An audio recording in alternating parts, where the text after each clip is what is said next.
Now, this is the secret sauce to getting my mix to sound massive, at least to me. What's up, guys? My name's Cal, and welcome to CZitoMusic.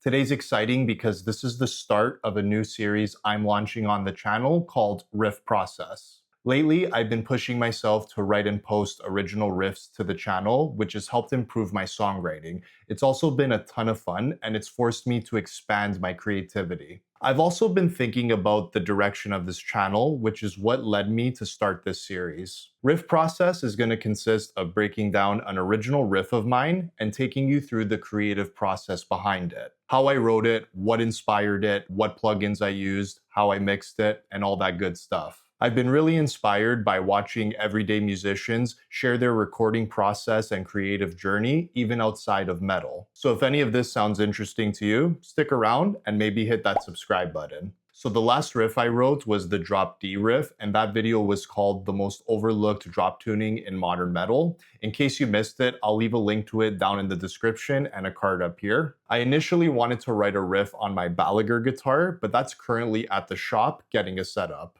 So instead of going low and grabbing my 7-string guitar, I wanted to revisit the first drop tuning I think we all discovered as beginner guitar players, drop D, and see if it could still be heavy in today's modern metal standards. For this riff, I was heavily influenced by Lamb of God, more specifically their technicality and groove-driven style. I was also inspired by Spiritbox, particularly the ambient atmospheres they create to complement their riffs. I've been implementing this new approach to my songwriting where I write a riff that's satisfying to me and expand on that idea by creating similar motifs to complement that main riff. This approach has been a game changer to my songwriting. It's allowed me to do less overthinking and create with the intent of complementing the song as a whole rather than throwing together a riff salad. So this was the riff that set the foundation for the entire song.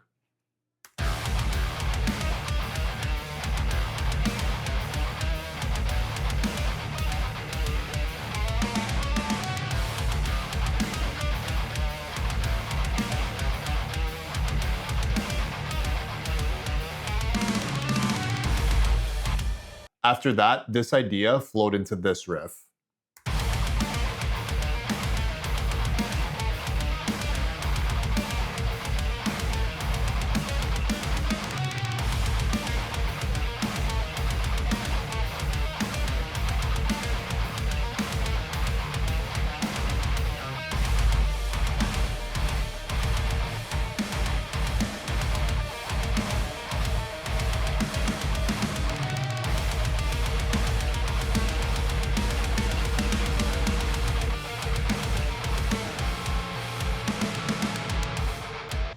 Now, originally, these two riffs came right after each other while I was writing it, but in context to the song, it sounded weird to me. But here's the most important takeaway I learned about songwriting. Your arrangement is the most crucial part to making a song. You could have the greatest riffs in the world, but if the song isn't well arranged, it'll fall flat. So using this main riff, I wrote the other parts to not only complement the song, but to ensure that it had a steady pace and flow. Now I want to switch over to my rhythm guitar signal chain because this is a brand new chain. For the tone, I'm using the Fortin Nameless X as my main amp, specifically the Buster Autohome On The Verge preset. For cabinets, I'm using GGD Studio Cabs Contenders Round 1, and I'm using the Buster Autohome Best Cab Per Mic preset to stay consistent with the amp tone. EQ-wise, I kept things pretty simple. I did a high pass at around 65 Hertz, a low mid cleanup at around 300 Hertz for palm mutes. Then I did a mid-range push at around the 1K area and a low pass at 10.5K to tame those harsh highs. Now, this is the secret sauce to getting my mix to sound massive, at least to me, Decapitator. I picked it up during a Black Friday sale and it's easily become one of my favorite plugins for adding saturation and weight to the guitars without overdoing it. After that, I'm using Ozone Imager 2 to slightly widen the guitars and open up the stereo image. It's free with Contact Player and it does a great job without making things feel unnatural.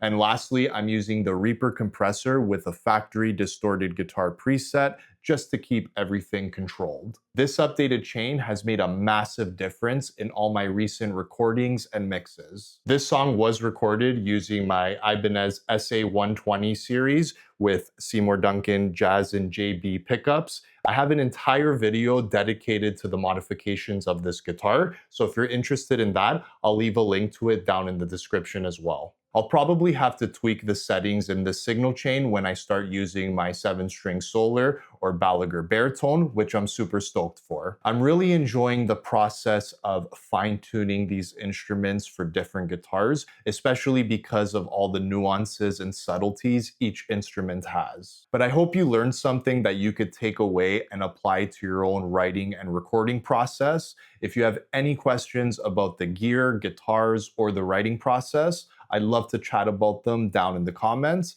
and I'll see you all in the next one. Peace.